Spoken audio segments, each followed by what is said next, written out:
আসসালামু আলাইকুম everyone, welcome to my channel Sharmin kitchen vibes. আজকে আপনাদেরকে তৈরি করে দেখাবো খুবই মজাদার এবং লোভনীয় একটি রেসিপি। আজকে আপনাদেরকে দেখাবো বাদাম এবং চিংড়ি দিয়ে একটি চাটনি রেসিপি। এজন্য প্রথমে আমি বাদামগুলো ভেজে নেব। চুলায় একটি প্যান বসে প্যানটি গরম হয়ে আসলে বাদামগুলি দিয়ে দিব। এ পর্যায়ে চুলার আঁচ মিডিয়াম রেখে বাদামগুলো ভেজে নিতে হবে, তা না হয় বাদামগুলো উপর দিয়ে সহজে কালার চলে আসবে আর ভিতরে কাঁচা রয়ে যাবে। বাদামগুলো ভেজে নিতে খুব বেশি একটা সময় লাগবে না, 5 মিনিটের মধ্যে আমার বাদামগুলো ভাজা হয়ে যাবে। দেখতেই পারছেন আমার বাদামগুলো ভাজা হয়ে গেছে। এই পর্যায়ে চুলার আঁচটা বন্ধ করে দিব। বাদামের খোসাগুলো ছাড়িয়ে বাদামগুলো আমি ব্লেন্ড করে নেব। এ পর্যায়ে চুলায় একটি প্যান বসিয়ে দিব। প্যানটি গরম হয়ে আসলে এখানে হাফ কাপ পরিমাণ তেল দিয়ে দিব। এখন এখানে অ্যাড করে দিব 1 কাপ পেঁয়াজ কুচি। এ পর্যায়ে পেঁয়াজটাকে একটু সময় নিয়ে আমি ভেজে নেব।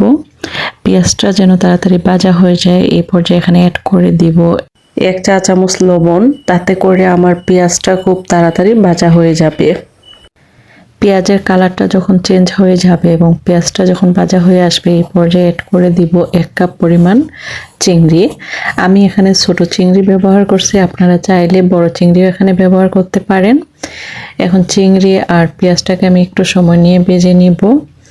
এ পর্যায়ে দিয়ে দিব ব্লেন্ড করা শুটকি, তাতে করে এটার টেস্টটা আরও ভালো আসে। আপনারা যারা শুটকির ফ্লেভারটা পছন্দ করেন না, তারা এই পর্যায়ে এটা স্কিপ করতে পারেন।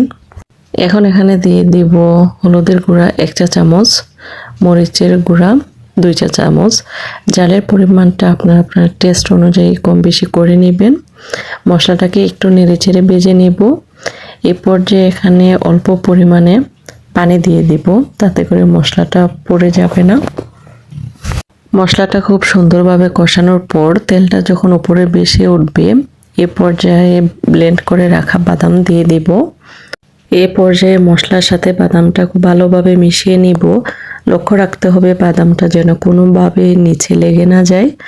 এ পর্যায়ে অনবরত বাদামটাকে নেড়েচেড়ে দিতে হবে আর একটু ধৈর্য ধরে এই রেসিপিটি তৈরি করে নিতে হয়।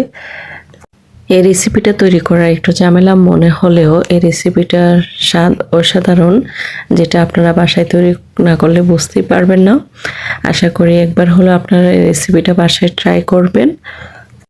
আপনারা দেখতেই পারছেন কত সুন্দরভাবে বাদাম থেকে তেলটা উপরে ভেসে উঠছে। আমি আরও কিছু সময় বাদামটাকে এইভাবে ভেজে নিব, তাতে করে টেস্টটা আরও ভালো আসে। এই পর্যায়ে বাদামের কালারটাও চেঞ্জ হয়ে গিয়েছে এবং বাদামটা খুব সুন্দরভাবে ভাজা হয়ে গিয়েছে। অবশেষে তৈরি হয়ে গেল আজকের মজাদার এবং লোভনীয় এই চাটনি রেসিপিটি। আমার রেসিপিটি যদি আপনাদের ভালো লেগে থাকে তাহলে অবশ্যই আমার চ্যানেলটি একটি লাইক অ্যান্ড সাবস্ক্রাইব করে দিবেন। আজ এখানেই বিদায় নিচ্ছি, সবাই ভালো থাকবেন। আল্লাহ হাফেজ।